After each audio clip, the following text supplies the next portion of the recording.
பிஜேபியில பாத்தீங்கன்னா 75 வயசுக்கு மேல தாண்டினவங்களை வந்து முக்கியமான அரசு பதவிகள்ல எதுவுமே வந்து வச்சுக்க மாட்டாங்க. மேக்சிமம் வந்து வெளியில எடுத்துருவாங்க. இப்போ திரு மோடி அவர்களுக்கு பாத்தீங்கன்னா 74 வயசு ஆகுது. அப்படியே அவங்க ஜெயிச்சு வந்தாலும் ஒருவேளை ஒரு வருஷம் தான் அவங்களால வந்து ஆட்சியில இருக்க முடியும் முடியாது.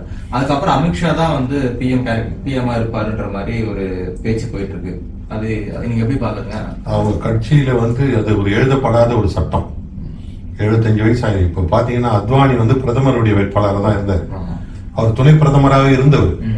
அப்படி இருந்தவரை வந்து இவரு மேல மேல வளர்ந்து அவர் அத்வானியை வந்து ஓரம் கட்டிட்டாங்க.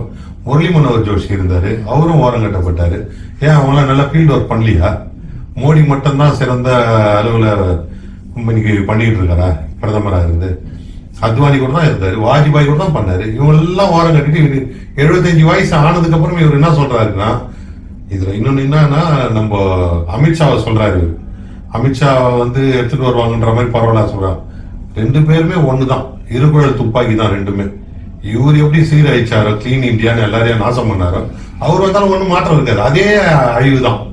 ரெண்டு பேரும் ஒண்ணுதான், பேர் தான் வெவ்வேறு, உருவங்கள் தான் வேற.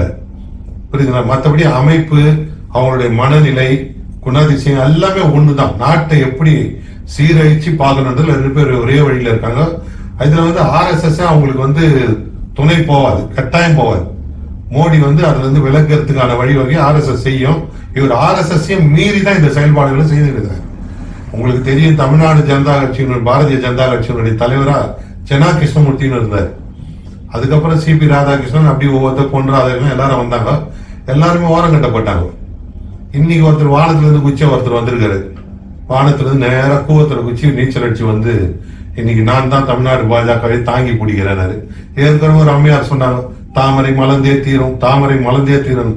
எங்கேயும் தாமரை மலரே மலருது. எந்த வீட்டுல தாமரை மலர்ந்து இருந்தா இவங்க போய் எதனா பண்ணிட்டு வந்துருக்கலாம், சடங்கு பண்ணிட்டு வரலாம்.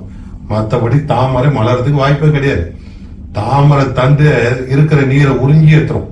இவங்க அதுவே மக்கள் ரத்தத்தை உறிஞ்சி எடுக்கிற தாமரை தான் இவங்க. அதனால இவங்களுடைய செல்வாக்கை பலிக்கவே பலிக்காது. இப்ப திரு மோடி வந்து 2046 வரைக்கும் யுவங்களை வகுத்து வச்சு அப்படின்ற மாதிரி ஆர்எஸ்எஸ்க்கு அகைன்ஸ்டா அவர் போறாரு.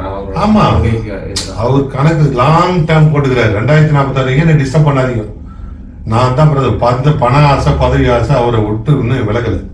இல்ல ப்ரொஜெக்ஷனும் பாத்தீங்கன்னா பிஜேபி மோடி ப்ரொஜெக்ஷன் தான் பண்றாங்க. மேக்ஸிமம் கட்சியை விட மோடி வேவ், ஒரு மோடியோட கேரண்டின்ற மாதிரி தான் கொண்டு போறாங்க. அதாவது ஒரு முதல்வரா இருந்து குஜராத்தியே வளமிக்க மாநிலமா மாத்திட்டாருன்னு ஒரு மாய பிம்பத்தை உருவாக்குறதுனால இவர்கிட்ட இந்தியாவே கொடுத்தா இன்னும் நல்லா பண்ணிடுவாருன்னு தான் வந்திருக்காங்க. பட் அதுல உண்மை இல்லைன்றது எல்லாருக்கும் தெரிஞ்சு போச்சு. குஜராத்ல இருந்து வட மாநிலங்கள் முழுக்க தெரிஞ்சினாங்க. இவங்க இந்த மோடியை தான் வைக்க முடியும். மோடின்ற பேர் வந்து இன்னைக்கு எல்லாரும் மத்தியும் தெரிஞ்ச பேர். அமித்ஷான்றது கூட அவ்வளவு பேருக்கு தெரியாது.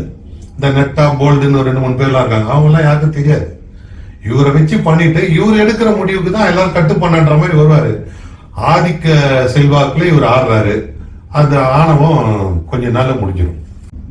கெஜ்ரிவால் மேல வந்து 2022 போடப்பட்ட வழக்கு, அது இப்ப எலெக்ஷன் நேரத்துல அந்த வழக்கை தீவிரமா அலசி எதுக்காக இப்ப அந்த அரெஸ்ட்னு சொல்லிட்டு எதுக்காக இந்த ஒரு டிராமா பண்ணிட்டு இருக்காங்க? டெல்லி முதலமைச்சர் கெஜ்ரிவால் அவர்கள் வெளியே இருந்து இன்னைக்கு தேர்தல் பிரச்சாரம் எல்லாம் பண்ணாருன்னு சொன்னா மோடியினுடைய வெற்றி வாய்ப்பு 0 தான். யாரும் இல்லாத இடத்துல நான் மட்டும் ஓடி ஜெயிக்கணும்னு நினைக்கிற ஒரு மோடி. அதனால கெஜ்ரிவால் எதுவுமே சிறையில் அடைச்சிக்காருன்னு சொன்னா இவர் ஜெயிச்சிடலாம் நினைக்கிறாரு. இந்த நிலைமை மாறி கெஜ்ரிவால் உள்ள இருந்தாலும் அவருடைய செல்வாக்கு என்னைக்குமே குறையாது. இவரை மாதிரி ஊழல் குற்றச்சாட்டெல்லாம் மறைச்சு, கொலை குற்றத்தை மறைச்சு, கொள்ளையாளிகள் எல்லாரையும் உள்ள வச்சுக்கின்னு இவர்கிட்ட வந்தா புனிதமானவன் மாறிடும் சொன்னதெல்லாம் வந்து இனி எடுபடாது. அஜித் பவார் போன்றவர் மேல இருந்த வழக்கு எல்லாமே இவங்களால எதுவுமே பண்ண முடியாத பிஜேபிக்கு வந்த உடனே நிரபராதி ஆயிட்டாங்க. அப்ப இவருன்னா கெஜ்ரிவாலுக்கு வலை வீசுறாரா? எந்த வலையிலும் விழாத ஒரு நபர்னா கெஜ்ரிவால். மம்தா பானர்ஜி, ஒரு மம்தா பானர்ஜிக்கே மோடியால பதில் சொல்ல முடியாது. அந்த அம்மையார் 2 சேலை அமிச்சாங்க, உங்களுக்கு தெரியுமா? 2 புடவை வாங்கி அமிச்சாங்க. ஒண்ணு நீ கட்டிக்கோ, ஒன்னு அமித்ஷா கிட்ட கூடன்னு சொல்லி அமிச்சாங்க. இன்னி வரைக்கும் அந்த புடவை எங்க போச்சுன்னு தெரியல. அவர் கட்டிக்கினாரா இல்லையான்னு தெரியல. வீரமான பெண்மணி. இத மாதிரி முதலமைச்சர் எல்லாம் இருந்தா இவருக்கு ஆவாது. இவருக்கு ஜாலரா போற முதலமைச்சர்கள் தான் தேவை. இல்லைன்னா இவர் கட்சியில வந்து சேர்ந்தா அவங்க முதல்வரா நீடிக்கலாம். இல்லைன்னா இடி ஐடி இந்த மாதிரி ரைடெல்லாம் விட்டு பயங்கரம் ஒரு கொஞ்ச நாள் இவருடைய ஆட்டம் எப்படி அடங்குதுன்னு மட்டும் பாருங்க. இப்ப கெஜ்ரிவால் அவர்களும் அப்படிதான் சொல்லியிருக்காரு. நீ இப்ப வந்து வெளியில வராதும் வந்து மக்கள் கிட்ட தான் இருக்குதுன்னு சொல்லியிருக்காரு. அதாவது 2ஆம் தேதி ஒரு மீண்டும் சிறைக்கு போகணும்ன்றது பெயில் அது வரைக்கும் தான் கொடுத்திருக்காங்க. 2ஆம் தேதி உள்ள போறதுக்கு இவர் உறுதி, அது போய் தான் ஆகணும். ஏன்னா அன்ன வரைக்கும் இந்த நல்லவருடைய ஆட்சியில இருப்பாரு. அதுக்கப்புறம் இவர் நாங்க ஆட்சி அமைக்கிற வரைக்கும் இவர் காபந்து பிரதமர் தான். புரியுதுங்களா? 2ஆம் தேதிக்கு அப்புறம் 3ஆம் தேதி 4ஆம் தேதி ரிசல்ட் வரும். 5ஆம் தேதி ஃபைனலான முடிவு வந்துடும். அதுக்கப்புறம் யார் ஆட்சி அமைக்க போறாங்கன்னு தெரியும். ஆட்சிக்கு வந்த எந்த பிரதமரும் முதல் கையெழுத்தா கெஜ்ரிவால் விடுதல்னு போட மாட்டாங்க. ஒரு சில சட்டத்திட்டங்கள் எல்லாம் பார்த்து இன்னைக்கு சொல்றோம் கெஜ்ரிவால் நிரபராதி தான்.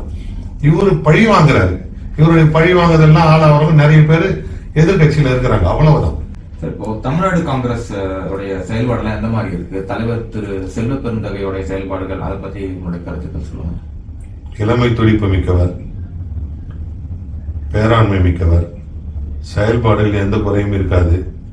தமிழ்நாடு காங்கிரஸ் கமிட்டி மிகுந்த பலத்தோடு வலம் வரும். அவரது போக்கு வந்து எல்லாரையும் அனுசரித்து, இந்த பொதுவாக சொல்வார்கள் காங்கிரஸ் கட்சியில வந்து ஒவ்வொருத்தருக்கு ஒரு அணி இருக்குது அப்படின்னு சொல்லிட்டு, நீங்க இவர்கிட்ட இருக்கிறீங்க இந்த அணி அந்த அணி, இது எல்லாத்தையும் ஒருங்கிணைந்து இவர் செயல்பட்டு கட்சியை பலப்படுத்துவது மட்டுமே இவர் நோக்கமாக இருக்கும். மற்றபடி இவர் மேல எந்த குறையும் இல்லை, வேற எந்த பிரச்சனையும் இல்லாத போவார் இவர். இப்போ சவுக்கு சங்கர் வந்து கைது பண்ணிருக்கிறாங்க. அவர் நிறைய கான்ட்ரவர்சியா பேசியிருக்காரு, பெண் காவலர்களை பத்தி எல்லாம் தவறா பேசியிருக்காரு. அதை பத்தி உங்களோட கருத்து என்ன?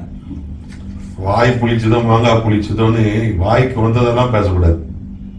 பெண் காவலர் பொதுவாக பெண்களை பத்தி அவதூறா பேசுறது முதல்ல தப்பு. அதுவும் ஒரு பணியில இருக்கிற பெண் காவலர்கள் எல்லாம் வந்து இவர் தவறாகவும் அவதூறாகவும் பேசியிருக்காருன்னா சட்டம் அது கடமையை செஞ்சு உள்ள அமைச்சிருக்குது, உண்மைதான். மற்றபடி அவர் மேல என்னென்ன வழக்குகள் இருக்குது அந்த வழக்கெல்லாம் அவர் தீர்த்துன்னு நிரபராதின்னு வெளியே வரட்டும், அப்போ பார்க்கலாம். திமுகவோட பேச்சாளர் சிவாஜி கிருஷ்ணமூர்த்தி அவர்களும் வந்து ராதிகா சரத்குமாரை பத்தி தவறா பேசியிருக்கிறாரு. அதோட பார்வை நீங்க எப்படி பாக்குறீங்க? அவர் ஒரு சிறந்த பேச்சாளர், வீரமிக்க பேச்சாளர். பேச்சு வந்துச்சுன்னா அவரை கண்ட்ரோல் பண்ண முடியாது, வேகம் அதிகமாக போயிடும். ஏற்கனவே ஒரு முறை பேசி கட்சி நடவடிக்கை எடுத்து மன்னிப்பு கேட்டு மீண்டும் கட்சியில் இணைத்துக் கொண்டார்கள். இப்போ திருப்பி பாத்தீங்கன்னா ராதிகா சரத்குமாரை பத்தி பேசியிருக்கிறது வந்து கண்டனத்துக்குரியதான். எப்பவுமே வந்து பெண்களை வச்சு பகடக்காயா வச்சு பண்ணா அந்த ஆட்ட தோல்வியில தான் முடியும், மகாபாரதம் மாதிரி.